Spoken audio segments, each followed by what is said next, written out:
With the recent winter weather, many Mainers are eager to get out on the trails here too, but snowmobile clubs are urging riders to wait for more snow to fall. News Center Maine's Drew Peters has more from club leaders on what hazards current trail conditions pose to the riders. Very hard packed. That's how president of the Tri-Town Penguin Snowmobile Club, Duncan Daly, says he would describe the conditions of the trails his group manages.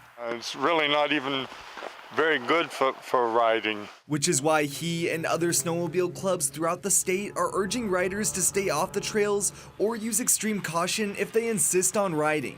People need to be extremely cautious when they're driving over that kind of a terrain because you just can't see and you've got to go slow, and if you hit a rock or a stump, you can become a projectile. Dangerous conditions that Trailmaster Bernie Coombs says are due to recent high winds, rain, and unreliable snowfall. I mean, this 16-inch storm was great, but we haven't had a lot of real cold since then, so you can break through the ice.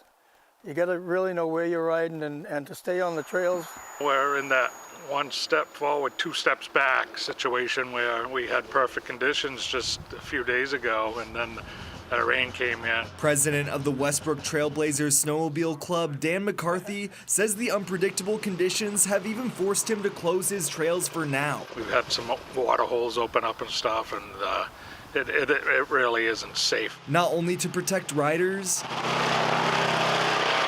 but give his crew the time they need to clear things like this tree that came down in a recent windstorm. It took us close to 3 hours to cut it up, pull it off, and winch it out of the way. A hazard that Alan Sweat with the Maine Snowmobile Association says is impacting trails throughout the state. Been kind of discouraging. It started off good, and then we had the January thaw with all the heavy rain. Despite the rough start to the season, though, it won't stop Sweat and club leaders from wishing for more snow. Looking at 3 to 4 inches on top of what we have here, and that'll make it safe and make it passable. Drew Peters, News Center, Maine.